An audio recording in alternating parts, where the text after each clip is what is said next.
샬롬, 사랑하는 GS교회 성도 여러분, 우리가 사용하는 것 중에 돋보기라는 것이 있습니다. 이 돋보기는 멀리 보기도 하지만 그 돋보기를 태양에 가까이 하고 초점을 맞추면 또한 어떠한 능력이 또 무엇을 태우는 능력이 있게 되는 것이죠.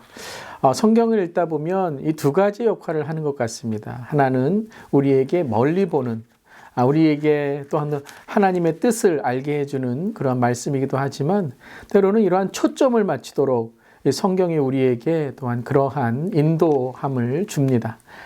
특별히 우리의 삶에 많은 일들이 있을 때 무엇에 초점을 맞춰야 되는가라는 것을 생각할 때 성경은 우리에게 그러한 깨달음을 주는 것입니다.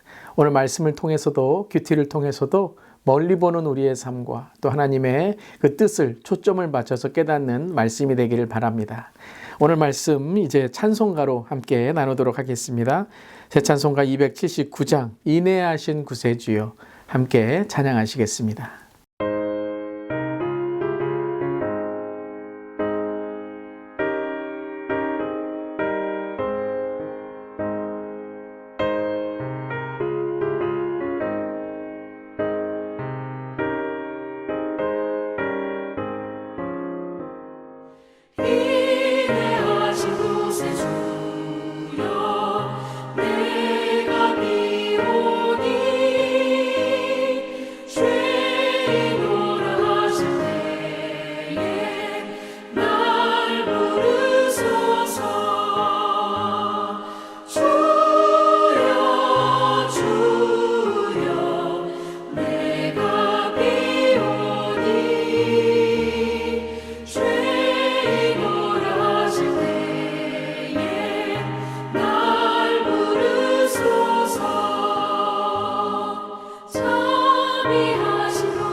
아멘.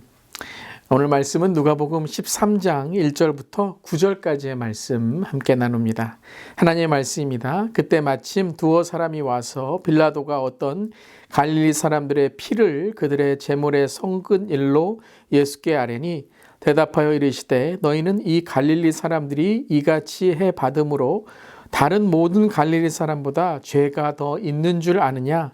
너희에게 이르노니 아니라 너희도 만일 회개하지 아니하면 다 이와 같이 망하리라. 또 실로암에서 망대가 무너져 치어 죽은 18사람이 예루살렘에 거한 다른 모든 사람보다 죄가 더 있는 줄 아느냐?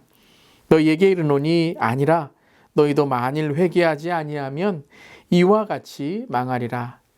이에 비유로 말씀하시되 한 사람이 포도원에 무화과 나무를 심은 것이 있더니 와서 그 열매를 구하였으나 얻지 못한지라. 포도원 지기에게 이르되 내가 3년을 와서 이 무화과 나무에서 열매를 구하되 얻지 못하니 찍어버리라. 어찌 땅만 버리게 하겠느냐. 대답하여 이르되 주인이여 금년에도 그대로 두소서. 내가 두루 파고 거름을 줄이니 이후에 만일 열매가 열면 좋거니와 그렇지 않으면 찍어버리소서 하였다 하시니라. 아멘. 하나님의 말씀입니다. 하나님의 말씀에 감사합니다. 참 우리가 살아가는 삶 속에는 많은 일들이 있죠. 많은 일들이 사회, 또 우리의 가정, 또 우리의 일터에서 이런 일들이 일어나게 됩니다. 그렇다면 그러한 일들을 통해서 우리는 무엇에 집중해야 될까요? 또 어떤 삶을 살아야 되는 것일까요? 오늘 13장 1절부터 9절의 말씀에서도 이 어떠한 사건과 사고가 갈릴리 지방과 또 예수님이 살던 그 지역에서 일어나게 됩니다. 그때에 제자들이 이것을 통해서 주님께 물어보게 되고 여쭙게 되죠. 우리 역사와 사회의 뉴스 속에서도 여러 가지 사건과 사고가 일어납니다. 오늘 말씀 속에 이러한 사건과 사고가 일어나게 되죠. 첫 번째는 빌라도가 갈릴리 사람들의 피를 그들 제물에 섞은 일을 당하게 됩니다. 이는 어떤 갈릴리 사람들이 성전에서 제사 드리고 있을 때에 빌라도가 그들을 학살한 사건을 가리키는 것입니다. 또한 또 한 가지는 실로암 망대가 무너져 죽은 18명의 사고가 언급되는 것입니다. 이를 통해서 예수님은 그들에게 회개하라라고 말씀하십니다. 그것이 단지 그들의 죄로 인한 것, 그리고 어떠한 사건과 사고만이 아니라 바로 우리들에게, 믿는 자들에게, 제자들에게 깨달음이 있는 것이고 그것에 초점을 맞춰 깨달으라고 하시는 것입니다. 그것은 남의 일이 아니라는 것이죠. 우리가 때로는 살아갈 때에 어떠한 이런 사건과 사고가 일어날 때 남의 일처럼 여깁니다. 분명 남의 일이지만 우리에게 교훈이 있는 것이죠. 또 어떨 때는 당연한 일이라고 생각합니다. 그들은 나쁜 사람이고 죄를 지은 사람이고 그들은 죽어야 마땅할 사람이고 어떠한 그런 나와 남의 일만이 아니라 죄로 인한 당연한 일이다라고 우리는 그렇게 남의 일처럼 치부해버리죠. 예수님이 이렇게 말씀하십니다. 오늘 말씀에서 2번이나 말씀하시죠. 너희도 만일 회개하지 않으면 이와 같이 망하리라.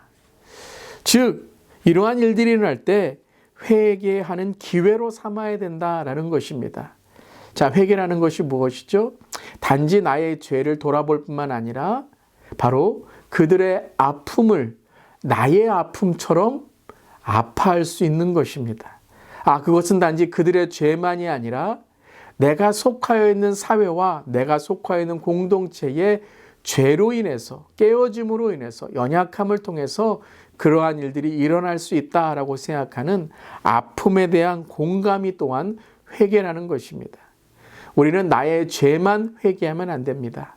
공동체의 죄를 위해서, 이 땅의 죄를 위해서, 또 깨어진 세상에 주님께서 구원하시고 또 이끌어 주셔야 할 잃어버린 영혼을 위해서 우리는 회개해야 될 줄 믿습니다.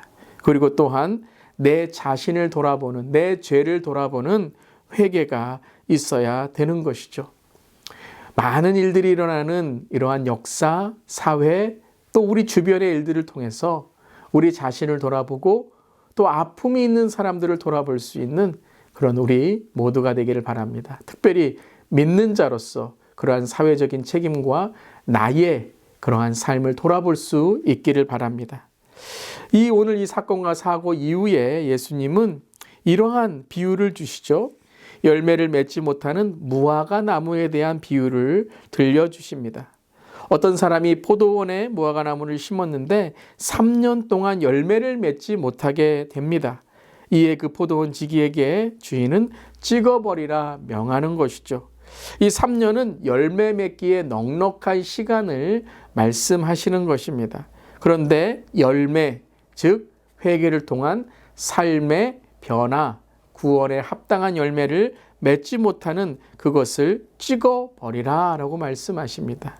그런데 포도원 지기는 뭐라고 하죠? 조금만 더 참아달라고 합니다. 내년에 열매를 맺지 못하는가, 열매를 맺는가를 오래 참음으로 기다려달라라고 주인에게 청하게 되는 것이죠. 자, 이는 바로 오래 참으시는 하나님의 마음, 또한 예수님의 잃어버린 영혼을 향한 마음, 또한 성령님의 탄식을 말씀하시는 겁니다. 근데 또한 1년이 지난 이후에 열매를 맺어야 되는, 반드시 우리는 변화해야 되고 회개에 합당한 열매를 맺어야 된다는 것이죠. 하나님의 마음은 오래 참으시며 바로 죄인들이 회개하고 돌아오기를 기다리십니다. 하지만 그때 심판의 때에 후회하지 않는 삶을 살아야 될 줄을 믿습니다.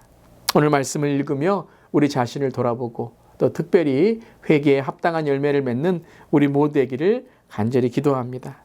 오늘 묵상 에세이를 보면 존 오트버그 목사님이 이런 글을 쓰셨습니다. 참된 구원의 확신은 단순히 예수님이 우리 죄를 위해 죽으셨다고 믿는 차원을 넘어서서 그분께 속한 모든 것이 옳음을 믿고 그분의 은혜에 힘입어 그분 안에 거하는 삶을 사는 것이다 라고 말씀합니다.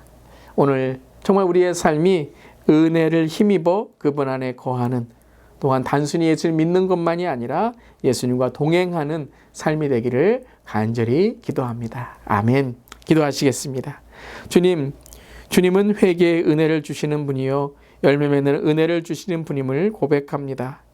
예기치 않게 벌어진 일 앞에서 상황과 남을 탓하며 저 자신을 성찰할 줄 모르는 완악한 마음을 고쳐주셔서 그저 입으로만 죄를 고백하지 않게 하시고 변화된 회개에 합당한, 구원에 합당한 삶의 모습으로 살아가게 하여 주시옵소서. 특별히 이 사회와 또 지역과 또 우리 주위에 많은 일들이 있는데 하나님 그것을 보며 그 아픔과 죄를 눈물로 회개할 수 있는 우리 믿는 자들이 되게 하시고 또 우리 또한 우리의 죄를 주 앞에 내어놓고 오늘도 정결하고 깨끗한 삶을 살아갈 수 있도록 노력하고 기도하고 주님과 동행하는 우리 모두에게 하여 주시옵소서. 주님 감사드리며 예수님의 이름으로 기도드리옵나이다. 아멘. 계속해서 말씀 묵상 또 말씀 실천 적용 그리고 나눔으로 매일 큐티에 또 하루가 되시기를 주님의 이름으로 축복합니다. 아멘.